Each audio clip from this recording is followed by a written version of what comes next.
प्रदेश में संचारी नियंत्रण अभियान के दूसरे चरण की हुई शुरुआत। मुख्यमंत्री योगी आदित्यनाथ ने कहा, कोरोना की तरह संचारी रोगों से भी करेंगे डटकर मुकाबला।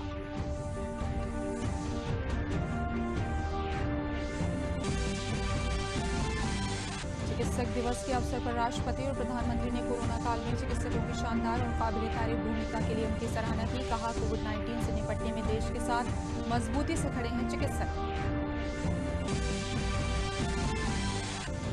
प्रदेश में कोविड-19 से लोगों के स्वस्थ होने का प्रतिशत हुआ 69.12। अब तक 16,629 लोग बीमारी को मात देकर हुए स्वस्थ।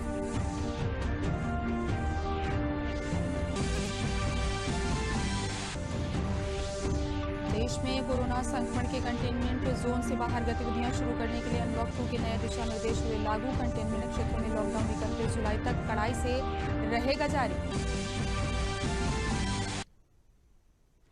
नमस्कार, मैं हूं तरन्नुम रिजवी। अब समाचार विस्तार से। मुख्यमंत्री योगी आदित्यनाथ ने आज विशेष संचारी रोग नियंत्रण अभियान के द्वितीय चरण का शुभारंभ किया।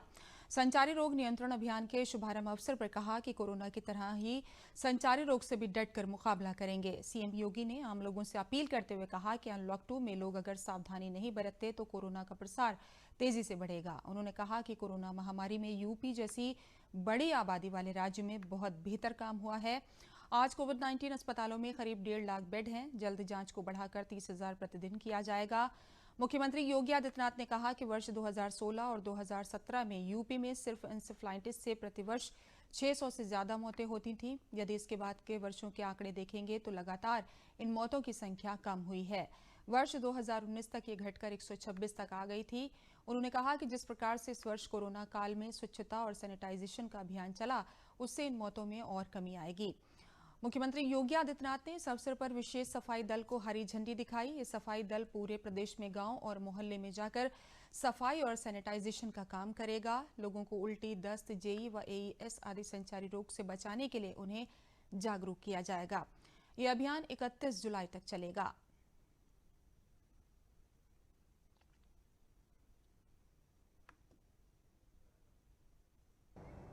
इंसेफ्लाइटिस हो, मलेरिया, फाइलेरिया, डेंगू, कालाजार, चिकनगुनिया, डायरिया, ये सभी प्रकार की बीमारियां किसी न किसी रूप में थोड़ी सी असावधानी से किसी के लिए भी जानलेवा साबित हो सकती है। इसलिए इसके प्रति जन जागरूकता के व्यापक अभियान को लेने के साथ ही बचाव के व्यापक कार्यक्रम को आगे बढ़ाना है।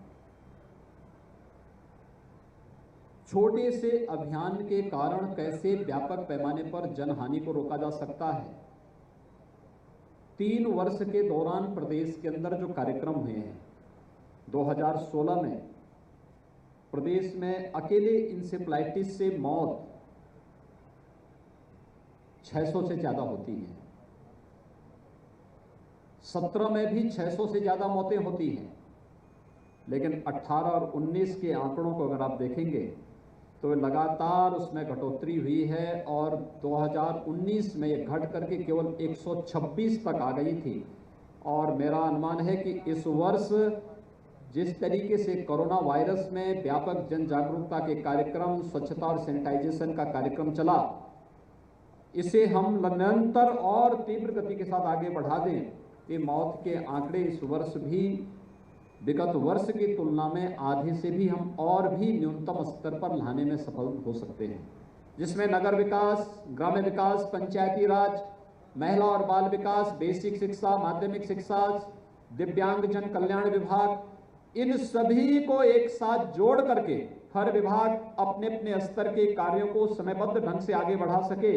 इस दृष्टि से जो कार्यक्रम प्रारंभ हुआ है, मैं धन्यवाद दूंगा स्वास्थ्य विभाग को कि कोरोना की जंग में बेहतर लड़ाई लड़ने के साथ ही पूरे देश के अंदर और दुनिया के अंदर उत्तर प्रदेश जैसे भारी भरकम आबादी के राज्य में न केवल बेहतरीन स्वास्थ्य सुविधा देने का प्रयास अपने स्तर पर स्वास्थ्य विभाग ने प्रारंभ किया, जिसमें इंफ्रास्ट्रक्चर डेवलपमेंट से लेकर के टेस्टिंग लैब्स की फैसिलिटी को बढ़ाने को लेकर के बेहतर उदाहरण प्रस्तुत किया है अंतर विभागीय समन्वय के माध्यम से। और हर एक विभाग ने लग करके इस पूरे कार्यक्रम को सफलतापूर्वक आगे बढ़ाया।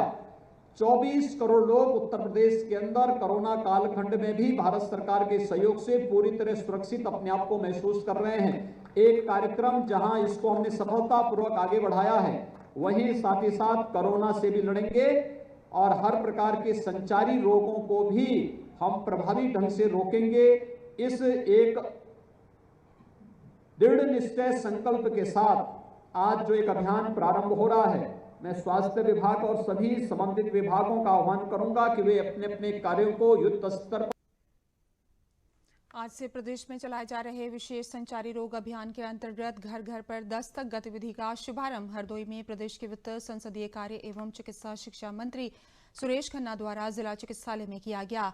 इस अवसर पर उन्होंने बोलते हुए कहा कि कोरोना की महामारी से निपटने में प्रदेश की सरकार ने अन्य प्रदेशों की तुलना में बहुत बड़ी सफलता मृत्यु दर कम करके हासिल की है।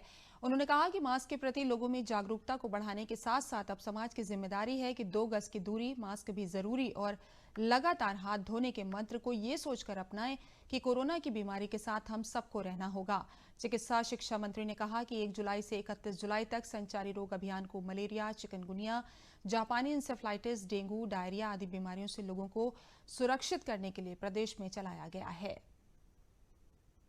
कीमत आज भी उत्तर प्रदेश में बहुत कम है, आज भी कम है, हमसे बहुत ज़्यादा दूसरे प्रांतों में है। हमने इसको मिनिमाइज करके रखा हुआ है। और विशेष रूप से आप ये भी देखिए कि सेवा के काम कितने हो रहे हैं। आज की तारीख में आपको मालूम होना चाहिए कि जो आपके जनपद में भी 33,77,000 लोगों के खाते में 1,000 रुपया भेजा गया।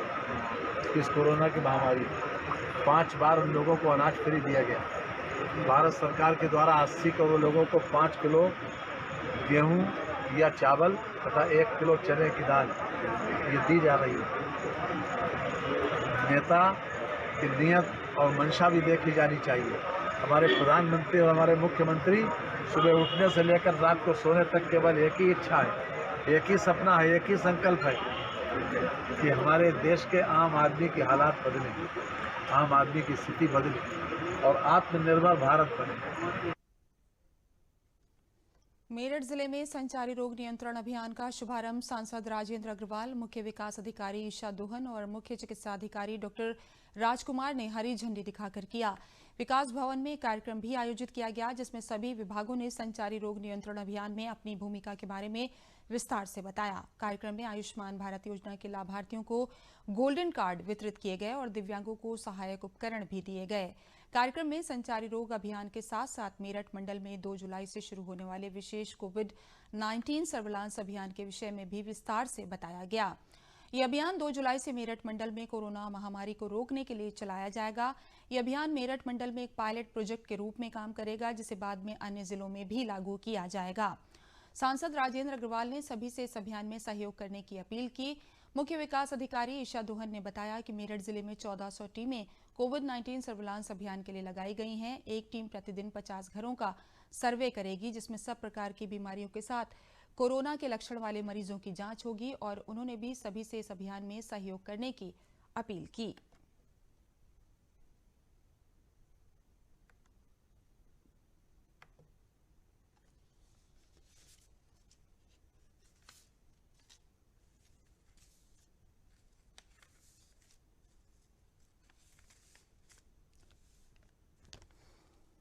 कल माननीय प्रधानमंत्री जी ने भी हाथ जोड़ करके इस बात के लिए निवेदन किया कि आने वाले समय में जो ये मौसम का परिवर्तन होने वाला है, उसमें खांसी, जुकाम, बुखार इसकी समस्या हो सकती है। इसलिए हम लोग अधिक सतर्क रहें और इसलिए भी अधिक सतर्क रहें कि अनलॉक 2 उसमें धीरे धीरे कुछ लापरवाही हम लोग बरत रहे हैं। तो इसमें कोई शक नहीं है कि दुनिया का सबसे खतरनाक संचारी रोग कोविड-19 के रूप में हमारे सामने आया है और इसने हमको कुछ अनुशासन में रहने की अनिवार्यता समझाई है। थोड़ा हम दूरी बना करके रखें, मास्क लगाएं, हाथ धोते रहें और इसी प्रकार से अन्य संचारी रोग भी हैं। वो हमारी कुछ आदतें हम ठीक कर लेते हैं तो उन पर नियंत्रण पा सकते हैं। इस बार का जो है उसमें स्पेशली हमारा जो कोरोना वायरस का कंपोनेंट है वो रहेगा। विशेष तौर पे जो हमारी टीम्स घर घर जाएंगी ग्रामीण क्षेत्रों में, जैसा कि हमने देखा है अभी भी जागरूकता की कमी है। शहरी क्षेत्र में भी अनलॉक 2 में बहुत सारे ऐसे लोग हैं जो बिना मास्क के निकल रहे हैं, तो उस संबंध में जागरूकता सभी को दी जाएगी। सारे जितने भी हमारी टीम्स हैं सब जा के घर घर जा कर के कोरोना वायरस के सिम्टम्स और उसके जो उसमें हमें क्या बचाव करना है उसके बारे में सब लोगों को जानकारी देंगे। रायबरेली में जिलाधिकारी शुभ्रा सक्सेना और जिला पंचायत अध्यक्ष अवधेश कुमार सिंह ने गोरा बाजार स्थित प्राथमिक विद्यालय में द्वितीय संचारी रोग नियंत्रण और दस्तक अभियान की शुरुआत की। कार्यक्रम में मुख्य चिकित्सा अधिकारी डॉक्टर संजय कुमार शर्मा ने बताया कि ये अभियान 1 से 31 जुलाई तक चलेगा। इसमें स्वास्थ्य कार्यकर्ता घर घर जाकर 1 से 15 वर्ष के बच्चों के माता पिता को बीमारियां, उसके बचाव और उपचार के बारे में जागरूक करेंगे। जिलाधिकारी ने लोगों से अपील की कि वे स्वच्छ पेयजल जुलाई की शुरुआत से लेकर सितंबर तक ये पीरियड होता है जब बारिश बहुत होती है, और ये बारिश होने के कारण जो संक्रामक रोग हैं, वेक्टर जनित रोग हैं, ये काफ़ी बढ़ जाते हैं। तो हम पहले ही एक बहुत बड़ी समस्या से जूझ रहे हैं जिससे हम सभी त्रस्त हैं, लेकिन हमें ये नहीं भूलना होगा कि और भी बीमारियां हैं जिससे लोगों के जीवन पे भय रहता है। जेई और एईएस विशेषकर ये बहुत ही खतरनाक बीमारियां हैं जिससे कई जाने पूर्व में भी जा चुकी हैं लोगों की, लेकिन राज्य सरकार के निर्देश के क्रम में जो विशेष अभियान चलाया जा रहा है, इससे साल दर साल ये संख्या कम होती जा रही है। और हमारा ये प्रयास होना चाहिए कि इसमें किसी भी प्रकार से जो भी लोग हैं उनकी जानें हम बचा सकें। अपर मुख्य सचिव गृह अवनीश अवस्थी ने आज प्रेस कॉन्फ्रेंस कर बताया कि मुख्यमंत्री योगी आदित्यनाथ ने कोविड अस्पतालों में टेस्टिंग क्षमता को बढ़ाकर 30,000 टेस्ट प्रतिदिन किए जाने तथा कोविड चिकित्सालयों की व्यवस्थाओं को चुस्त दुरुस्त बनाए रखने के निर्देश दिए हैं। उन्होंने कहा कि अनलॉक 2 के दौरान भी कोविड-19 के संक्रमण से बचने के लिए निरंतर सावधानी बरतना जरूरी है। इसके दृष्टिगत कोविड-19 प्रोटोकॉल का सख्ती से पालन कराया जाए। यह सुनिश्चित किया जाए कि लोग मास्क अथवा फेस कवर का अनिवार्य रूप से उपयोग करें। उन्होंने निर्देश दिए कि पुलिस द्वारा नियमित पेट्रोलिंग करते हुए यह सुनिश्चित किया जाए कि कहीं भी भीड़ न एकत्र होने पाए। उन्होंने सोशल डिस्टेंसिंग को प्रभावी रूप से लागू कराए जाने पर भी बल दिया। माननीय मुख्यमंत्री जी ने कल अनुमोदन देकर अनलॉक 2 की व्यवस्था के आदेश जारी कराए हैं। अनलॉक 2 में आपको मालूम है कि बहुत सारी छूट दी गई है, लेकिन इस बात पर बल दिया गया है कि जो 2 गज की दूरी है, मास्क पहनना जरूरी है, उस पर विशेष बल दिया जाए। आज माननीय मुख्यमंत्री जी ने कोविड हेल्प डेस्क की पूरी समीक्षा की, स्वास्थ्य विभाग से समीक्षा की, स्वास्थ्य मेडिकल एजुकेशन की, पुलिस विभाग की, जेल विभाग की, राजस्व विभाग की, प्राइवेट हॉस्पिटल्स में कोविड हेल्प डेस्क बने इसकी, और सूचना विभाग को ये निर्देश दिया कि इसका बृहद प्रचार किया जाए। हमें बताकर खुशी है, जैसा कि अभी स्वास्थ्य विभाग से अमित मोहन जी ने बताया, 6,500 से अधिक कोविड हेल्प डेस्क पूरे प्रदेश में बन गए हैं, और लक्ष्य है माननीय मुख्यमंत्री जी का कि 10,000 कोविड हेल्प डेस्क जरूर बनाए जाएं। पुलिस विभाग को निर्देशित किया गया है कि विशेष रूप से पेट्रोलिंग की जाए। जो लोग भी मास्क नहीं पहने तो चालान अवश्य किया जाए। विशेष रूप से जो बड़े शहर हैं, लखनऊ है, वाराणसी है, कानपुर है, प्रयागराज है, गाजियाबाद है, नोएडा है, आगरा है, बरेली है, मेरठ है, जो भी बड़े शहर हैं, गोरखपुर है, सभी शहरों में व्यापक रूप से अभियान चलाकर एक तो मास्क जो है उनको पहनने की व्यवस्था सुनिश्चित की जाए, दूसरा नाइट कर्फ्यू को भी जो है सख्ती से इंप्लीमेंट करने का मुख्यमंत्री जी ने निर्देश। अपर मुख्य सचिव स्वास्थ्य अमित मोहन प्रसाद ने प्रेस वार्ता में बताया कि प्रदेश में पिछले 24 घंटे में कोरोना संक्रमण के 585 नए मामले सामने आए हैं।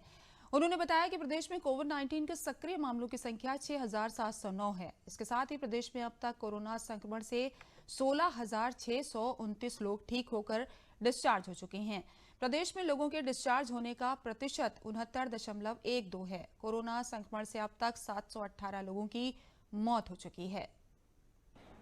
प्रदेश में कोरोना वायरस के संक्रमण की स्थिति इस प्रकार है। विगत 24 घंटों में संक्रमण के 585 नए मामले सामने आए हैं।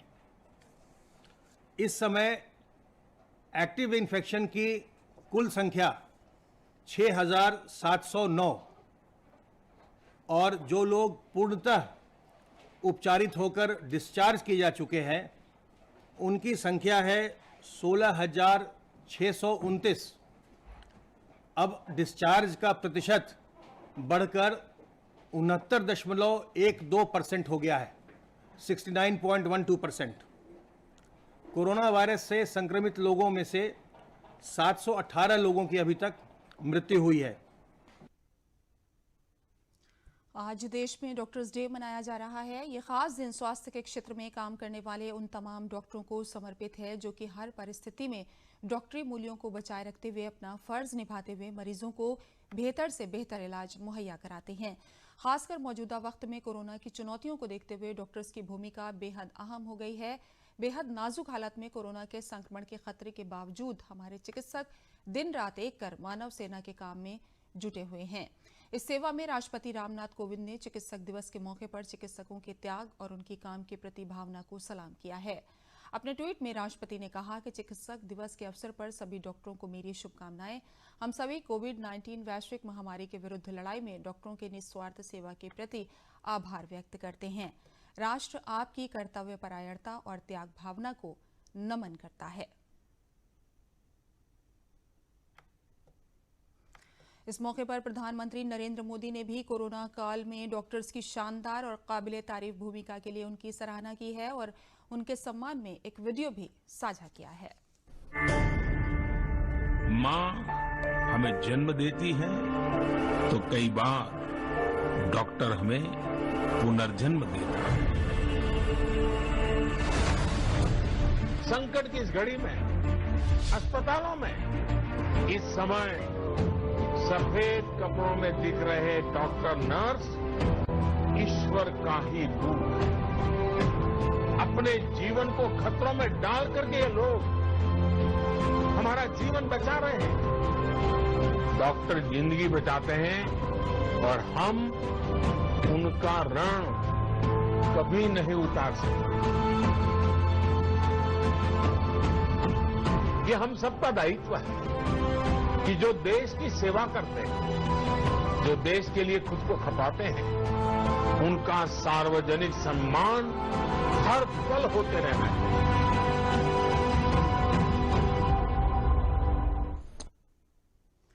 कोरोना संक्रमण के कंटेनमेंट क्षेत्रों से बाहर गतिविधियां शुरू करने के लिए अनलॉक 2 के नए दिशा निर्देश लागू हो गए हैं। निर्देशों के मुताबिक कंटेनमेंट क्षेत्रों में लॉकडाउन 31 जुलाई तक कड़ाई से लागू किया जाएगा। अनलॉक 2 के नए दिशा निर्देशों के तहत स्कूल, कॉलेज और कोचिंग संस्थाएं 31 जुलाई तक बंद रहेंगी। केंद्र और राज्य के प्रशिक्षण संस्थानों को 15 जुलाई से खोलने की अनुमति होगी और अंतर्राष्ट्रीय हवाई यात्री सेवा पर रोक जारी रहेगी। गृह मंत्रालय के अनुमति के मुताबिक ही इसमें छूट मिलेगी। साथ ही मेट्रो रेल बंद रहेगी। Cinema hall, gym, swimming pool, मनोरंजन पार्क, थिएटर, असेंबली हॉल ये सभी 31 जुलाई तक बंद रहेंगे। सामाजिक, राजनीतिक, खेल, मनोरंजन, शैक्षणिक, सांस्कृतिक और धार्मिक समारोह पर पाबंदी जारी रहेगी। साथ ही रात 10 बजे से लेकर सुबह 5 बजे तक कर्फ्यू लागू रहेगा। कंटेनमेंट जोन के बाहर राज्यों को इसमें ज्यादा अधिकार दिए गए हैं। साथ ही अंतर्राज्यीय परिवहन और लोगों के आवागमन पर कोई रोक नहीं है। समाचार में आगे बढ़ने से पहले आइए देखते हैं कोरोना से बचाव का संदेश।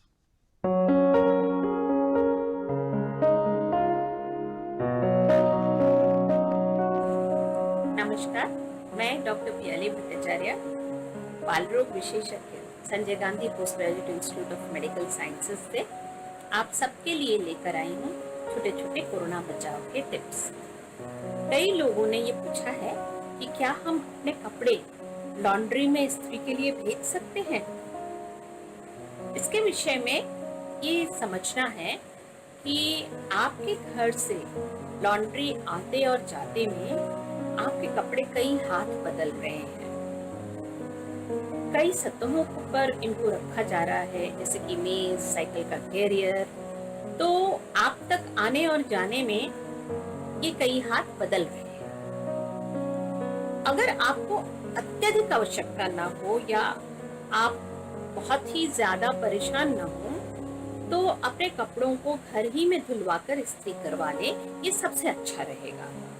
अगर किसी कारणवश आप बीमार हो या नहीं कर पा रहे हो तो आपको ये देखना है कि जब ये कपड़े लॉन्ड्री से लौटे तो दरवाजे पर ही पार्सल खुलवाकर आपको पार्सल में से अपने कपड़े निकाल लेने हैं और वो पार्सल घर दरवाजे के बाहर ही डस्टबिन में उसको डिस्पोज ऑफ कर देना है। आपको अंदर आकर अपने हाथ साबुन पानी से धो लेना है, इससे बहुत बड़ी बचत हो जाएगी। आइए बढ़ते हैं अगली खबर की ओर। प्रधानमंत्री नरेंद्र मोदी के आत्मनिर्भर अभियान को बरेली जिले में महिलाओं को आत्मनिर्भर बनाने के लिए स्वयं सहायता समूह अहम भूमिका निभा रहे हैं। बरेली के मोहनपुर गांव सरस्वती स्वयं सहायता समूह की महिलाओं ने 20,000 मास्क बनाकर जिला प्रशासन को सौंपे हैं, जिससे उन्हें 2,50,000 की कमाई हुई। इस कमाई से उनका घर परिवार का खर्च उठाना आसान हो गया।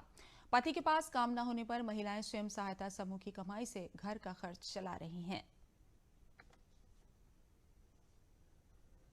लॉकडाउन में कुछ कमाई हो ही नहीं रही थी, इसीलिए काम चालू कर दिया। 5 समूह की महिलाएं थी और काम किया यही। 20,000 मार्क्स बने हुए हैं। एक महिला को 10,000 करीब पड़ गए हैं, फायदा हुआ है। इसी हिसाब से मेरा जीवन सही हो गया, अच्छा सा हो गया है। क्यों मेरे यहाँ पर 14 समूह हैं और कुछ समूह ने मास्क बनाने का कार्य किया है और इसमें जो महिलाओं ने काम किया है मास्क बनाने के, उनके हस्बैंड को कोई रोज़गार नहीं था इस बीमारी के दौर पे, तो जो मास्क बनाए थे महिलाओं ने उनकी सप्लाई अपने हस्बैंडों के द्वारा विकास भवन पे कराई गई, जिससे उनको भी थोड़ा काम मिला और उनके लिए कोई फ़ायदा हुआ। समूह में जुड़े थे, उस वजह से हमारे पति बाहर रहते थे। उस लॉकडाउन के चक्कर में हमने ये काम आया था सरकार, तब हमने चालू करा। उसकी सहायता से हमारे 5 समूह और जोड़े गए थे। हमारे 20 लाख मास्क बने, उसमें 2,76,000 रुपये बचत हुई। इससे हमें बहुत फ़ायदा हुआ, बहुत सारा मिला, जनता को बहुत अच्छा लगा, जिससे हम अपना रोजगार चालू कर सकें। ग्रामीण क्षेत्र की महिलाओं को स्वयं सहायता समूह के जरिए आत्मनिर्भर बनाने के लिए राज्य ग्रामीण आजीविका मिशन अनेकों योजनाएं संचालित कर रहा है। महिला किसान सशक्तिकरण परियोजना समूह की महिलाओं में बदलाव ला रहा है। इसी को देखने पहुंचे जिलाधिकारी, एसपी और डिप्टी कमिश्नर ने महिलाओं के साथ धान की रोपाई कर उनका हौसला बढ़ाया। इसके साथ ही अधिकारियों ने भारत माता ग्राम संगठन के गणेश स्वयं सहायता समूह की महिलाओं की ओर से तैयार की गई पोषण वाटिका, किचन गार्डन, बोरा बगीचा, वर्मी कंपोस्ट, जैविक विधि से तैयार की गई खाद को देखा। साथ ही महिलाओं के साथ बैठक कर कार्य की चर्चा की।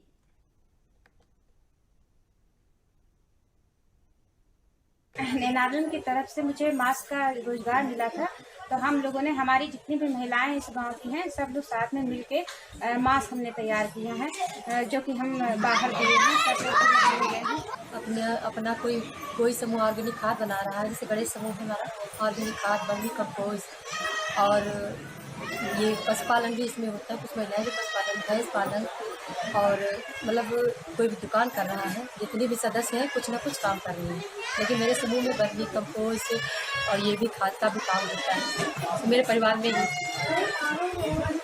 और जितने समूह हैं 9 समूह में कुछ ना कुछ काम होता है। जैसे 5 यहाँ चल रहे हैं समूह और 4 मेरे त्रिकोली गाँव में चल रहे हैं। ग्राम पंचायत टाण, मजरा तुरकौली, विकासखंड सूरतगंज में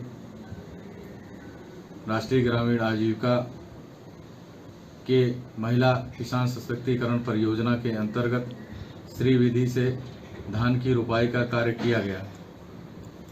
सभी उपस्थित महानुभावों द्वारा महिलाओं के किचन गार्डन, पोषण वाटिका, वर्मी कंपोस्ट, नेडफ आदि का अवलोकन किया गया।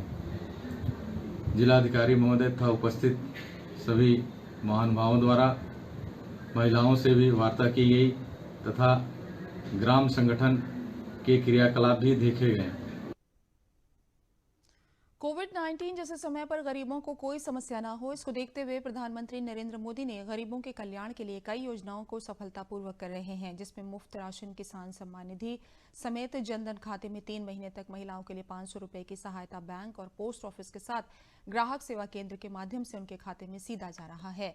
इस वैश्विक महामारी से गरीब महिलाओं के लिए संजीवनी साबित हो रही है। इसी क्रम में संत कबीर नगर में स्टेट बैंक के 120 ग्राहक सेवा केंद्रों और 350 पोस्ट ऑफिस और अन्य बैंकों के ग्राहक सेवा केंद्र के माध्यम से 30,000 ग्राहकों को प्रतिदिन, जिसमें प्रतिदिन लगभग 2 करोड़ 27 लाख रुपए का भुगतान जनपद में किया जा रहा है।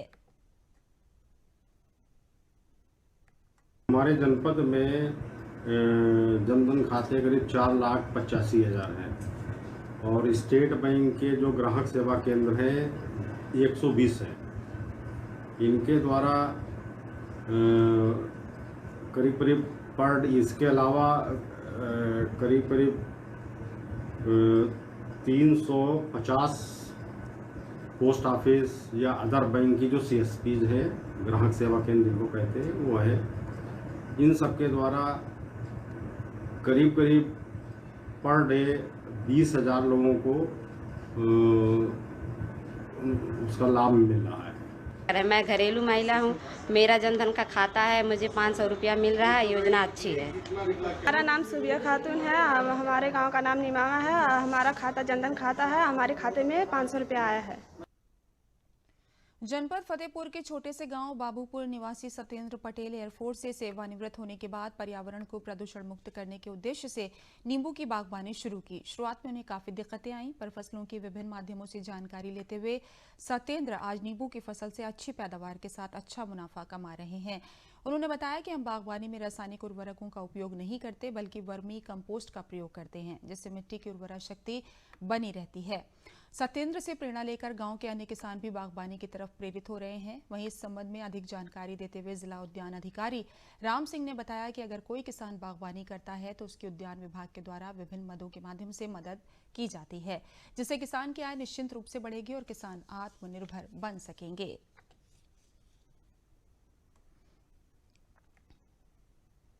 नींबू का बाग वैसे काफ़ी हद तक ठीक भी है, क्योंकि वर्ष में लगभग 2 बार ये फसल देता है। एक बार अधिक मात्रा में इस सीजन वाली और जाड़े में भी फलता है, तो 2 बार हमको इसका रेट भी मिल जाता है। हम काफ़ी तो आजकल जो इंटरनेट से सुविधाएं उपलब्ध हैं, कृषि दर्शन वगैरह से देख करके, और जब कभी हम ऑफिस जाते हैं तो वहाँ मिलते हैं तो काफ़ी जानकारी वहाँ से मिल जाती है और उसी आधार पर हम अपना बाग में सब प्रयोग करवाते हैं। पटेल ग्राम बाबूपुर, ब्लॉक खजुआ, फतेहपुर के निवासी हैं। इन्होंने नींबू लगा रखा है। ये मिलिट्री से रिटायर्ड हैं और इनके लगभग 2 हेक्टेयर में नींबू के 370 पौधे लगे हुए हैं, जिसका रोपण इन्होंने 2013 में किया था।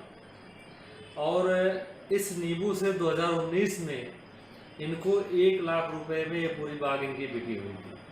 इसके अलावा ये भी बताना है कि जो अंतर फसलें होती हैं नींबू के खेत में, उसके साथ साथ वो 25,000 रुपये में लगभग उन्होंने उसको भी बेचा था।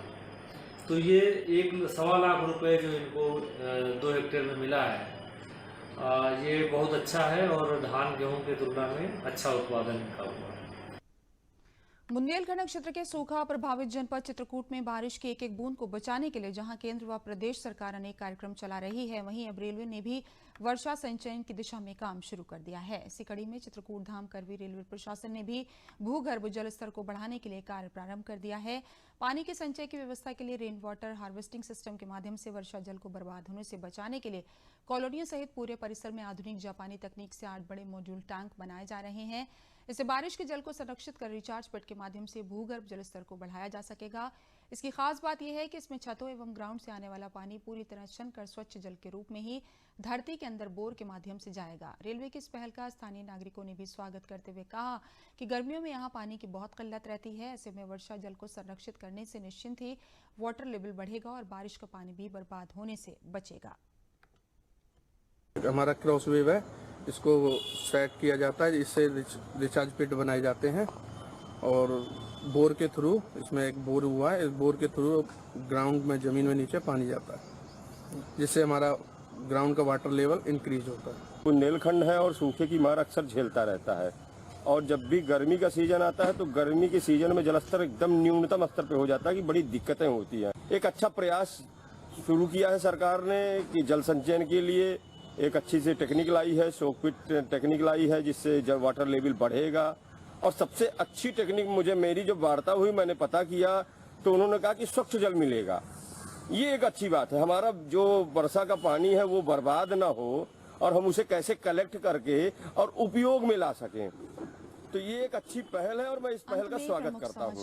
एक बात है, वर्षा का पानी जो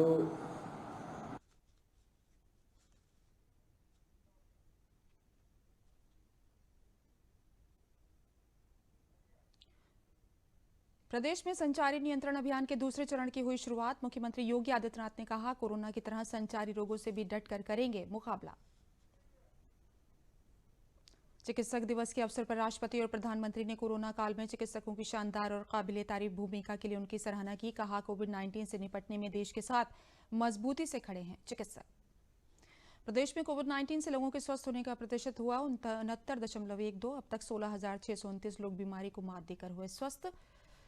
देश में कोरोना संक्रमण के कंटेनमेंट जोन से बाहर गतिविधियां शुरू करने के लिए अनलॉक 2 के नए दिशा निर्देश हुए लागू। कंटेनमेंट क्षेत्रों में लॉकडाउन 31 जुलाई तक कड़ाई से रहेगा जारी। इसी के साथ समाचार समाप्त हुए। नमस्कार।